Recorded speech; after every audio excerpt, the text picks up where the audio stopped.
Hi guys, welcome back to Near Peer Constitutional Law Lecture Series, and today we're going to talk about moods of Putin. Uh, more moods of Putin,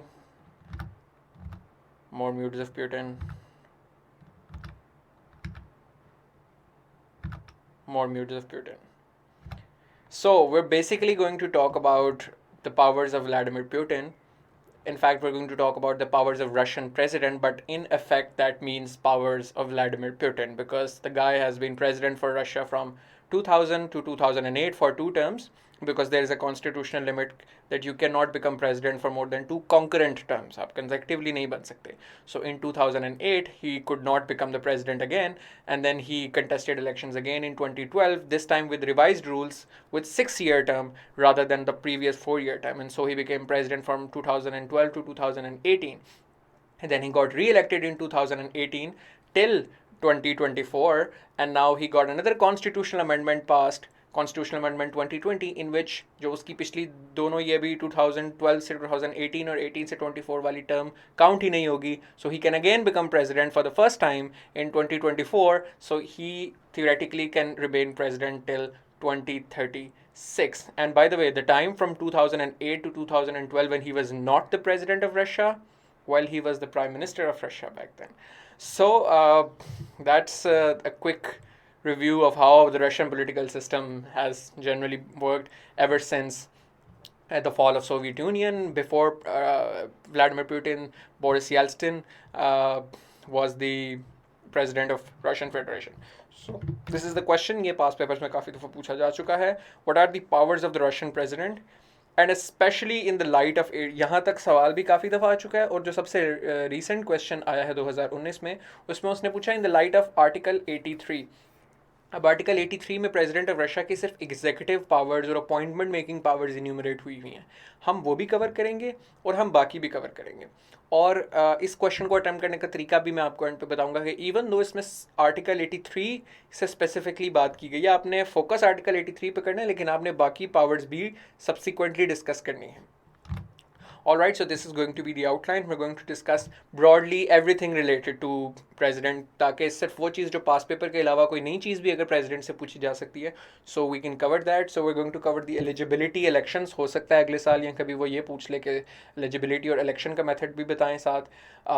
उसकी president की powers जितनी हैं वो सारी उसकी powers हम discuss करेंगे, और उसको इम्पीच कैसे किया जाता है. अब नाउ देयर हैज़ बिन जिस तरह हमने टर्की के टाइम में डिस्कस किया था कि there are significant changes to the constitution that has been made, but जो पुरानी किताब हैं मौजूद है मार्केट में, जो पुराना कंटेंट मौजूद है जो लोग ज़्यादातर तैयार कर रहे हैं अकेडमीज़ में, that's slightly outdated. Similarly Russia के अंदर भी 2020 में जुलाई very very recently constitutional amendment pass हुई है जिसने काफ़ी ज़्यादा पावर्स इन्हांस की हैं प्रेसिडेंट की, और उसका जुडिशल और प्रेसिडेंशियल स्ट्रक्चर को थोड़ा सा चेंज किया है. तो उसके कॉन्टेक्स्ट में भी हम फिर डिस्कस करेंगे इस अमेंडमेंट को. इसको आपने इनकॉर्पोरेट करना है इसके अंदर, जो कि I am pretty sure majority of people would overlook simply because ज़्यादातर लोग अपडेट नहीं करते कंटेंट को. And then we are going to do a critical analysis. So पहले आपको एक ब्रीफली बताता चलूँ कि जो कॉन्स्टिट्यूशन के मुताबिक president is the head of the state of the Russian federation. He is also the commander-in-chief of the armed forces, just like US president. It is the highest office of Russia. He उसकी generally जो powers हैं वो execution of federal law alongside responsibility of appointing federal ministers, diplomatic, regulatory and judicial officers, and concluding treaties with foreign powers with the advice and consent of State Duma. State Duma is basically their lower house. ये हम आगे देखेंगे. Federation Council उनका upper house है. The president is further empowered to grant federal pardons and reprieves and to convene and adjourn the federal assembly under the extraordinary circumstances. ये आप लोग पहले भी different जब हमने presidents की powers discuss की हैं उनमें ये चीज़ constant है. The president also directs the foreign and domestic policy of Russian Federation. Now talking about the eligibility, president is elected now for 6 years. This was changed after an amendment in 2008. Prior to that 4 year term होती थी. तो Putin ने, आप इसकी example भी coat कर सकते हैं यहाँ पे, बल्कि करनी भी चाहिए, कि पुतिन ने 2000 से 2008 के दरमियान जो 2 टर्म सर्व की उसमें उसने 4 year टर्म सर्व की, और फिर 2008 में अमेंडमेंट आई और उसके बाद से 6 year टर्म हो गई. ठीक है. सो उसके बाद दूसरा इलेक्शन जो था वो 2008 में हुआ, और फिर 2014 तक के बाद जब 2014 में दोबारा इलेक्शन हुआ, this timeline is slightly problematic. I think 2008 के इलेक्शंस हो चुके थे और 2008 के इलेक्शंस में जो प्रेसिडेंट बना था वो 2012 तक ही बना था, मगर उन इलेक्शंस के बाद ये अमेंडमेंट हुई थी कि 2012 से ऑनवर्ड्स जो इलेक्शंस होंगे उनमें 6 ईयर टर्म होगी। यस, एंड देन 2012 में जब इलेक्शन हुआ और फिर व्लादिमीर पुतिन दोबारा प्रेसिडेंट बना, so he got elected from 2012 to 2018, और फिर अगला इलेक्शन 2018 में हुआ जिसमें वो अब दोबारा जीता 2024 तक के लिए। It is on the basis of universal equal direct suffrage by secret ballot. यानी everyone above 18 is allowed to vote by secret ballot, at least 35 years of age. President की को at least 35 years होना चाहिए, with a permanent residence record in the Russian Federation of not less than 10 years. One person cannot be elected 2 terms consecutively. ये Russian constitution कहता है कि आप conjunctively नहीं बन सकते 2 टर्म से ज़्यादा, इसीलिए 2008 के बाद ब्रेक लेनी पड़ी पुतिन को और वो फिर प्राइम मिनिस्टर बन गया इंस्टेड।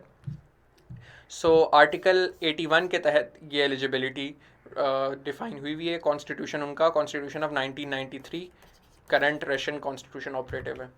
इलेक्शन का मेथड जो है वो the election of president is mainly regulated by the presidential election law जो पार्लियामेंट ने पास किया, and basic guarantees of electoral rights. ये 2 लॉज हैं जो गवर्न करते हैं प्रेसिडेंशियल इलेक्शंस को।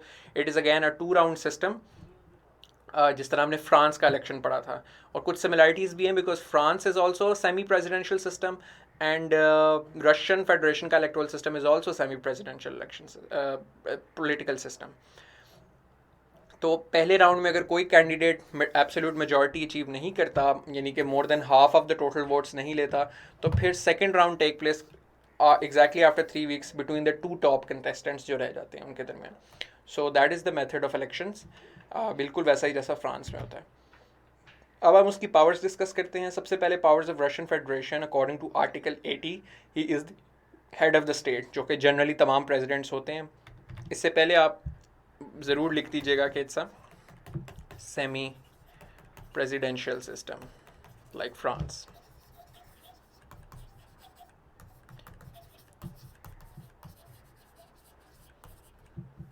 This is also good practice to show कि ये किस सिस्टम से ज़्यादा सिमिलर है, to give an impression to examiner कि आपको ब्रॉडली चीज़ों की काफ़ी अंडरस्टैंडिंग है। Now he is the head of the state like all presidents according to article 80। All actions of federation are taken in his name. He signs the bills into acts. He appoints the prime minister, जिसको officially जो उनका legal lexicon है उसके अंदर chairman of the government कहते हैं prime minister को Russia के अंदर। As the head of the state, the president of the Russian Federation represents the Russian Federation within the country and in international relations. फिर he is the guarantor of the constitution.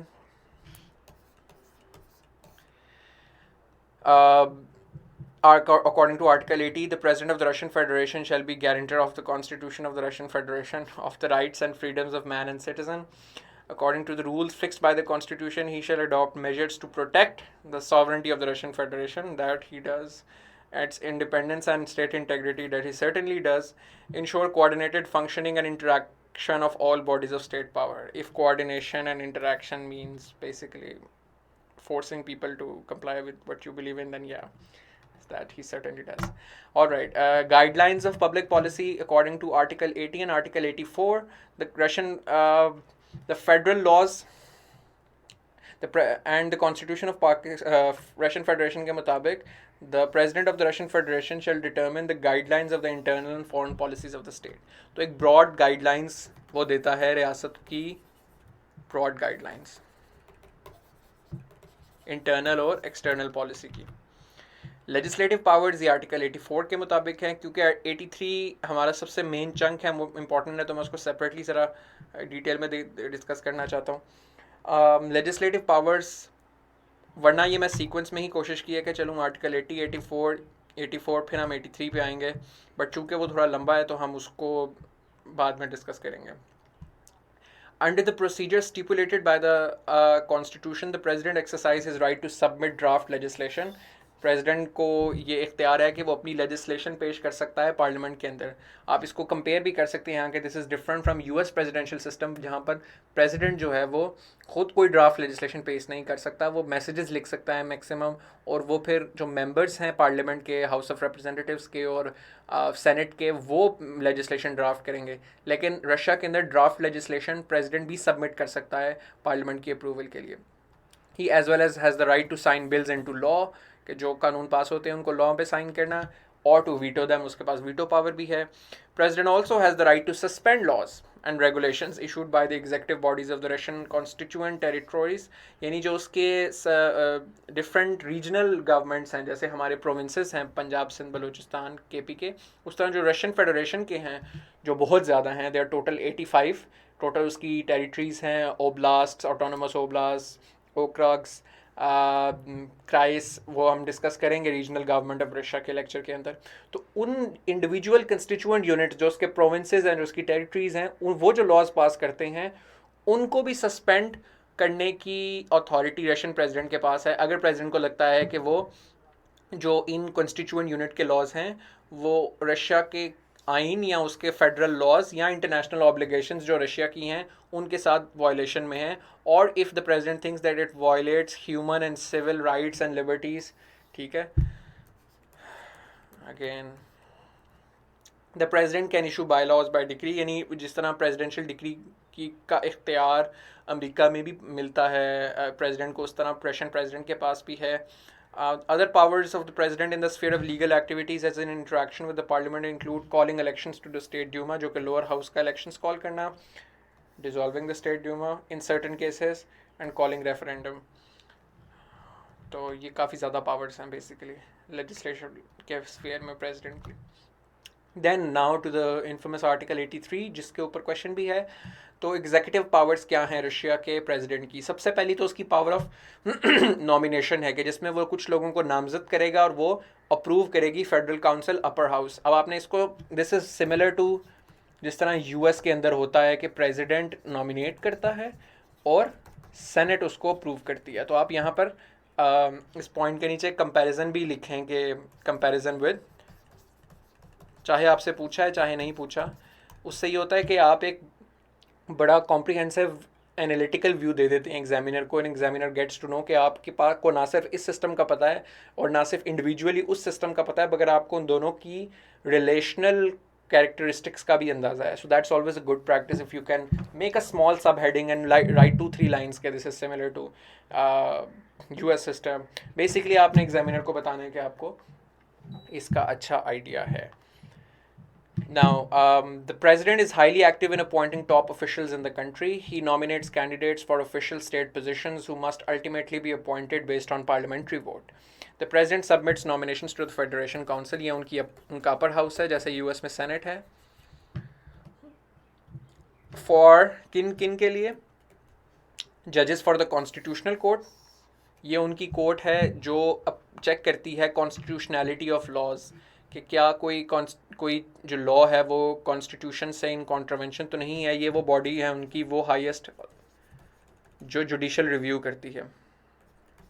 Judicial review हमारे यहाँ US के अंदर supreme court ही करती है, लेकिन इसके अंदर रशिया के अंदर एक सेपरेट पूरी कोर्ट है जो कॉन्स्टिट्यूशनैलिटी को चेक करने के लिए बनी है। ये जुडिशल सिस्टम है, मज़ीद इसको देखेंगे। The supreme court and the supreme arbitration court, ये 3 टियर स्ट्रक्चर हुआ करता था रशियन जुडिशल सिस्टम का। ये सुप्रीम आर्बिट्रेशन कोर्ट इवेंचुअली इसको डिज़ोल्व कर दिया गया और इसे मर्ज कर दिया गया सुप्रीम कोर्ट। सो आप इसमें लिख सकते हैं कि he appoints judges of the constitutional court and the supreme court. He also used to appoint the judges for the supreme arbitration court, but it has subsequently been merged in the supreme court. ठीक है। he also appoints the prosecutor general of Russia.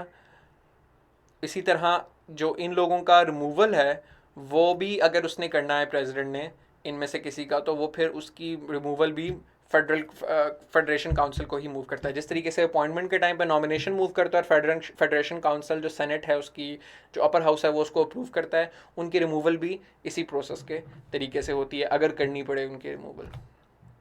although generally the judges are appointed for life, not the prosecutor general of Russia. Prosecutor general of Russia तो change होता रहता है. मजीद nominations के अंदर हम देखते हैं the president submits to state Duma the lower house of parliament nominations for the appointment to the office of chairman of the central bank. This is unique के जिसमें नेशनल असेंबली की इक्विवेलेंट यानी lower house की approval चाहिए. US में ऐसा नहीं होता, कोई ऐसी अपॉइंटमेंट नहीं है जो लोअर हाउस की अप्रूवल से होती हो. तो लेकिन जो chairman of the central bank है वो प्रेसिडेंट उसकी नॉमिनेशन देता है लोअर हाउस को, स्टेट ड्यूमा को, and likewise submits to state Duma any proposal to relieve the chairman, यानी उसको रिमूव करने के लिए भी उसी तरह अगर रिमूव करना है तो वो लोअर हाउस को देगा. जैसे प्रोसिक्यूटर जनरल की अपॉइंटमेंट रिमूवल का प्रोसेस है अपर हाउस के लिए. After consultation with concerned corresponding committees and commissions of the chambers of the Federal Assembly, upper house की जितनी committees और commissions बनते हैं, he also appoints and recalls diplomatic representatives of the Russian Federation in foreign states and international organizations. तो जितने भी diplomatic representatives हैं Russia के जो फॉरेन स्टेट्स में और इंटरनेशनल ऑर्गेनाइजेशंस में भेजे जाते हैं वो भी प्रेसिडेंट अपॉइंट करता है, लेकिन after consultation with committees and commissions जो कि इन चीज़ों पे बनी हुई हैं. डिफरेंट बनी होती है ना, कमीशन बना होगा फॉरेन अफेयर्स के ऊपर, किसी यूएन के ऊपर कोई कमीशन होगा, कोई कमेटी होगी रशिया के अपर हाउस में, उससे कंसल्टेशन करने के बाद जो है वो जो रशियन प्रेसिडेंट है वो अपॉइंट करता है डिप्लोमेटिक रिप्रेजेंटेटिव्स को. तो मतलब we can well imagine Putin actually consulting these committees. Then powers of Russian president, executive powers, article 83. अब हम बात करेंगे डायरेक्ट अपॉइंटमेंट्स की. ये तो थी नॉमिनेशंस के जहाँ पर प्रेसिडेंट जो नॉमिनेट करता था लोगों को, they were approved either by the upper house और द लोअर हाउस, और कंसल्टेशन इन्वॉल्व थी of some sort.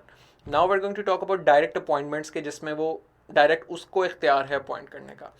What he in these spheres, what the people that he appoint are, he forms and heads the Security Council of Russian Federation. यानी ये तो खुद ही Russian president खुद ही security council का head होता है और वो अपनी काउंसिल खुद बनाता है security council. He approves the military doctrine of the Russian Federation. ये अप्रूवल भी उसने खुद देनी है, ठीक है. He form the administration of the president of the Russian Federation, ठीक है. ये तो वो तीन चीज़ें हैं जो वो खुद बनाता है. अब ये भी एक डायरेक्ट अपॉइंटमेंट ही है, यानी कि जो जितनी एडमिनिस्ट्रेशन उसने अपॉइंट करनी है कि प्रेसिडेंट का जो भी एडमिनिस्ट्रेशन होगी पूरी वो डायरेक्ट अपॉइंट होगी. He also appoints and dismiss plenipotentiary representatives. Plenipotentiary representatives basically are also sort of diplomatic representatives. He appoints and dismisses the supreme command of the armed forces. He appoints governors. जो regional governments हैं जैसे different provinces हैं उनके, और उनके अंदर जो governors हैं जो पहले डायरेक्टली इलेक्टेड होते थे लेकिन अब उसे प्रेसिडेंट डायरेक्टली अपॉइंट करता है, और उन फेडरल डिस्ट्रिक्ट्स के अंदर प्रेसिडेंशियल एनवॉयज वो अपॉइंट करता है. इस चीज़ को भी सिर्फ अपने ज़हन में थोड़ा रजिस्टर करें क्योंकि ये जो प्रेसिडेंशियल एनवॉयज़ और गवर्नर्स वाला है ये हमने पूरा कवर करना है जो रीजनल गवर्नमेंट्स ऑफ रशिया है उसके लेक्चर के अंदर, local governments and regional governments of Russia वाले लेक्चर में. Now the third thing is regarding the domestic policy. उसके अंदर ये है आर्टिकल 84 के मुताबिक under the constitution the president is not empowered to determine the full range to determine the full range of short, middle and long term objectives and targets of domestic policy, but only its basic guidelines. मैंने आपको जिस तरह बताया था कि broad guidelines जो है वो प्रेसिडेंट डायरेक्ट करता है डोमेस्टिक पॉलिसी की, और in practice he determines it with prime minister and the government. जो प्राइम मिनिस्टर और उसकी कैबिनेट है उसके साथ मिलकर डिटर्मिन करता है, बट प्रैक्टिकली सिर्फ वो ब्रॉड गाइडलाइंस नहीं डिटर्मिन करता, वहाँ पे बड़ी स्पेसिफिक डिसीजन मेकिंग भी प्रेसिडेंट के पास है. Foreign policy, Article 86 के मुताबिक he governs the foreign policy of Russian Federation. He holds negotiations and signs international treaties and agreements of the Russian Federation. He signs ratification instruments, यानी कि जो international कोई obligation उन्होंने की है उसे अपनी जो approve करना है उसको ratify करता है. Receives credentials and letters of recall of diplomatic representatives accredited to him.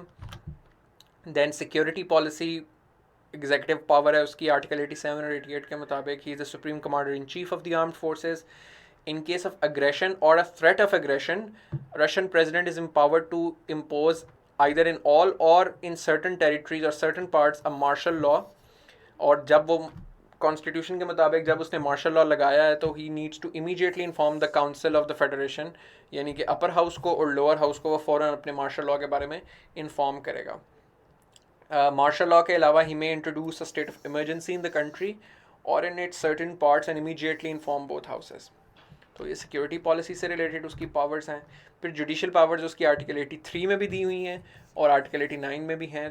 तो the president submits nominations to the federation council और the upper house of the parliament. जिस तरह मैंने आपको बताया था, ये हमने पहले भी डिस्कस किया कि वो जजेस of the constitutional court, supreme court and arbitration court जब हुआ करती थी तो उसके नॉमिनेशन भी वो भेजता था. ही also appoints the prosecutor general of Russia and removal likewise moved to Federation Council. He also decide on pardoning federal जो offenders होते हैं उनको. तो ये उसकी judicial powers हैं. Then there are some ceremonial duties that he performs according to Article 89, जिसमें he solves the issue of citizenship of Russian Federation and of granting political asylum. जैसे कि एडवर्ड स्नोडन को विकीलीक्स वाले हजरत को जिस तरह political asylum दिया हुआ है. He decorated with state awards of the Russian Federation, award honorary titles of the Russian Federation and higher military and higher special ranks. तो ये ceremonial कुछ duties हैं उसकी. Impeachment कैसे होती है प्रेसिडेंट की? ये होती है according to Article 89 of the Russian Federation, of the Article 89, 93 of the Constitution of the Russian Federation.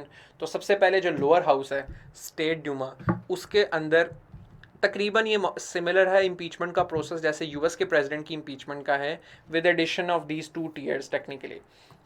उसमें सिर्फ ये है कि सुप्रीम कोर्ट का जो चीफ जस्टिस है वो अपर हाउस के अंदर बैठता है और उन प्रोसीडिंग्स को हेड करता है जो इम्पीचमेंट की सेनेट में चलती हैं. लेकिन इधर ऐसे है कि पहले जो स्टेट ड्यूमा है उसके अंदर लेकिन काफ़ी ज़्यादा चेक्स हैं, काफ़ी ज़्यादा रिस्ट्रिक्शंस हैं रशिया के अंदर. इम्पीचमेंट के अंदर काफ़ी मुश्किल प्रोसेस है. कैसे कि सबसे पहले जो लोअर हाउस है उसमें मूव ये प्रेसिडेंट के खिलाफ इम्पीचमेंट का बिल ही मूव तब होगा जब कम से कम 1/3 ऑफ द डेप्यूटी से मतलब जो मेंबर्स हैं, यानी टोटल मेंबरशिप के 1/3 33% लोग उसको अप्रूवल देंगे, उसको साइन करेंगे, तो वो पहले लोअर हाउस में move in the first place तब होगा. ठीक है. तो इनिशिएट करने के लिए ही इम्पीचमेंट को 1/3 ऑफ द डेप्यूटीज चाहिए. फिर उसकी अप्रूवल के लिए 50% वोट नहीं चाहिए बल्कि 2/3 वोट चाहिए, 66.66% वोट चाहिए. 2/3 ऑफ द डेप्यूटीज चाहिए of the total membership, not even those present and voting. Total membership, और ये टोटल मेंबरशिप और प्रेजेंट वोटिंग वाला मैंने आपको बड़ी डिटेल में इंडिया का जब हमने कॉन्स्टिट्यूशन डिस्कस किया था उसमें समझाया था.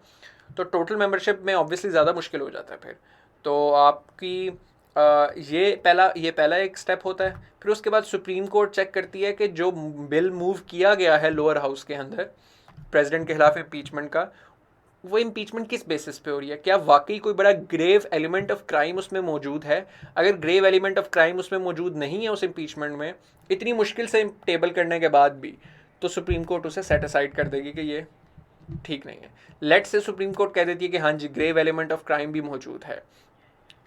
फिर उसके बाद कॉन्स्टिट्यूशनल कोर्ट देखेगी कि इस बिल को मूव करते हुए और इस बिल को फ्रेम करते हुए और उस बिल की लैंग्वेज और सारा कुछ क्या वो रूल्स और रेगुलेशंस के मुताबिक है, कि क्या इस बिल को मूव करते हुए लॉज, रूल्स और रेगुलेशंस का जो है वो सही तरीके से इस्तेमाल हुआ था. फिर जाएगी काउंसिल ऑफ फेडरेशन में और उधर भी 2/3 ऑफ द डेप्यूटीज़ उसको अप्रूव करेंगे, तो फिर रशियन प्रेसिडेंट इम्पीच होगा. Obviously there is no example as of yet of Russian president being impeached और Putin being impeached. It's not possible either. तो ये आपके पास तरीकाकार है इम्पीच करने का प्रेसिडेंट को. अच्छा, 2020 में जो कॉन्स्टिट्यूशनल अमेंडमेंट आई थी उसमें काफ़ी ज़्यादा चेंजेस हुई. इन 2020 41 आर्टिकल्स वर रीरिटन, 41 आर्टिकल्स में तरमीम की गई एंड 5 मोर वर एडेड. ठीक है. तो टोटल आप ये कहें कि 46 आर्टिकल्स के अंदर ऑल्ट्रेशन, 46 आर्टिकल्स की ऑल्ट्रेशन जो है वो हुई. 41 को चेंज किया गया और 5 को ऐड किया गया. Excluding the first, second and 9th chapters which can be changed only by calling together a constitutional assembly and developing a new constitution, around 60% of the articles were altered. This means 60% of the articles were altered. Essentially, after the 1st of July 2020, there is going to be a Putin constitution instead of Yeltsin constitution. Boris Yeltsin was the first president of Russian Federation who drafted the first constitution. तो चूंकि constitution इतना बदल गया है इसके बाद कि कहा जाता है कि the new constitution is going to be the Putin constitution, कि काफ़ी ज़्यादा significant change हो गया है political system में. डिस्काउंटिंग उसमें सबसे पहली चीज़ क्या की कि जो पिछली previous terms presidential terms president ने सर्व की हैं उनको डिस्काउंट कर दिया जाएगा, यानी उनको काउंट नहीं किया जाएगा. यानी कि दो टेक्निकली तो टू टर्म लिमिट है कंसेक्यूटिव रनिंग पे, कि अगर Putin became president from 2012 to 2018 and then got reelected in 2018, तो वो 2024 में दोबारा एलिजिबल नहीं होना चाहिए इलेक्शन कंटेस्ट करने का. लेकिन अमेंडमेंट में उन्होंने ये किया कि जो प्रीवियस टर्म्स हैं प्रेसिडेंशियल टर्म्स वो सारी डिस्काउंट हो जाएंगी. And nullifying the number of presidential terms served by the current president Vladimir Putin to allow either to serve his first term if elected to the presidency in 2024. The Federation Council, दूसरी चीज़ उसके अंदर ये की कि Federation Council can propose to president to dismiss federal judges in some cases. The Federation Council, on the proposal of the president, will have the right to remove judges of the Constitutional and Supreme Court. तो ये दो चीज़ें जो हैं हुई. सबसे पहले एक चीज़ तो ये कि federation council can propose to president to dismiss federal जजेस. जो अपर हाउस है वो प्रपोज कर सकता है प्रेसिडेंट को कि वो डिसमिस कर दें फेडरल कुछ जजेस को. और कुछ केसेस में, in some cases, the federation council president की प्रपोजल पे will have the right to remove जजेस of the constitutional and supreme court. यानी कि कॉन्स्टिट्यूशनल सुप्रीम कोर्ट की ऑटोनॉमी और उनकी इंडिपेंडेंस जो है वो मज़ीद रिस्ट्रिक्ट की जा रही है रशिया के अंदर. Particular ministers who are the heads of law enforcement agencies must be appointed by the president in consultation with Federation Council. यानी law enforcement के heads भी जो हैं वो president appoint करेगा. Granting the constitutional court the ability to check the constitutionality of federal laws at the request of the president before they are signed by the president. यानी कि पहले तो ये था ना कि कोई कानून पास होता है तो कॉन्स्टिट्यूशनल कोर्ट उस कानून के पास होने के बाद उसकी कॉन्स्टिट्यूशनैलिटी को चेक करेगी और देखेगी कि वो फेडरल लॉज जो हैं वो कॉन्स्टिट्यूशन के साथ कंप्लाई कर रहे हैं कि नहीं, जो जुडिशल रिव्यू की पावर है. इसके अंदर उन्होंने और पावर दे दी कि वो लॉज बनने से पहले ही उसकी कॉन्स्टिट्यूशनैलिटी चेक कर सकती है. So you see the trend of how it's all centralizing more and more towards the president के प्रेसिडेंट अपने हाथों से पार्लियामेंट की पावर और विल ऑफ द पीपल की पावर जितनी रिस्ट्रिक्ट कर सकता है वो कर सके. क्यों? क्योंकि कॉन्स्टिट्यूशनल कोर्ट चेक करेगी फेडरल लॉज की कॉन्स्टिट्यूशनैलिटी को even before they are passed. तो कॉन्स्टिट्यूशनल कोर्ट इन टर्न को अपॉइंट कौन करता है? प्रेसिडेंट. किसकी अप्रूवल से? फेडरेशन काउंसिल की. और इनको अब रिमूव भी कर सकता है इनके जजेस को वो प्रेसिडेंट. किसकी मर्जी से? फेडरेशन काउंसिल की. फेडरेशन काउंसिल में पिछले कितने सालों से मेजॉरिटी किसकी है? यूनाइटेड रशिया पार्टी की. यूनाइटेड रशिया पार्टी किसकी है? व्लादिमीर पुतिन की. व्लादिमीर पुतिन कौन है? President of Russia. So again जिस तरह हमने ईरान में एक सर्कल बनाया था पूरा कि पावर इवेंचुअली कहाँ किस तरह फ्लो करती है, तो आप यहाँ पर भी उस तरह की टेंडेंसी देख सकते हैं. ये आपको अगेन मैंने एक टर्म ऑफ ऑफिस के लिए दिखाया था. ये 1991 से 1999 Boris Yeltsin was the president, then Putin first and second term 1999 to 2008. Then उसके बाद 2012 में दोबारा इलेक्शन किया उसने contest. So you can see के he has been president for very long time. Critical analysis क्या है इस सारे सिस्टम का? All the president is all powerful, domestic, foreign policy, security policy, regional control से मेरा मतलब जो उसकी regional governments हैं, provinces हैं, उनके अंदर control. Almost a dictatorial regime, multiple re-elections जो हैं वो हुए हैं. पुतिन के हर दफ़ा वही इलेक्शन जीतता है. इलेक्शन फ्रॉड की बहुत ज़्यादा एक्विजिशंस हैं. ह्यूमन राइट्स वायलेशन की बहुत ज़्यादा. प्रेस फ्रीडम कोई नहीं है रशिया के अंदर. ठीक है. There are non effective checks and balances. आप अभी जो हमने बातें सारी अमेंडमेंट में देखी थी कि कैसे फेडरल लॉज को चेक कर सकती है constitutional court. Constitutional supreme court जो है वो अब रिमूवल भी हो सकता है उनका बड़ा relatively easily with the approval of the president and जो फेडरल आपकी काउंसिल है, फेडरेशन काउंसिल, उसकी अप्रूवल से. सो दिस मीन्स कि इंडिपेंडेंस और ऑटोनॉमी नहीं है to the judicial branch. Judiciary की ऑटोनॉमी नहीं है तो ऑब्वियसली फिर चेक्स एंड बैलेंसेस नहीं एग्जिस्ट करते, क्योंकि हमने पढ़ा था कि चेक्स एंड बैलेंसेस में सेपरेशन ऑफ पावर्स होना बहुत ज़रूरी है. Central control of constituent units, ये हम अभी देखेंगे रीजनल गवर्नमेंट्स वाले लेक्चर में. प्रेसिडेंट की मर्ज़ी से सारी फॉरेन पॉलिसी और डोमेस्टिक पॉलिसी और सिक्योरिटी पॉलिसी बनती है, और अगर प्रेसिडेंट बहुत आपका हॉकिश है जैसे कि पुतिन है, bellicose Putin leads to hawkish Russia and it impacts global peace. सो इसकी कुछ examples: invasion of Georgia in the Russo-Georgian War of 2008, then annexation of Crimea in 2014 and Syrian war. इसकी कुछ मिसालें हैं. So this is another example of how Putin works. Okay. तो ये थी critic of the powers of Russian president. अब हम बात करेंगे critic of the constitutional amendment 2020, जो कि इसकी क्रिटिक में भी शामिल है. The amendments were seen as a power grab by Putin to allow him to potentially serve as president until 2036. Under the previous version of the constitution, Putin would have been required to step down in 2024.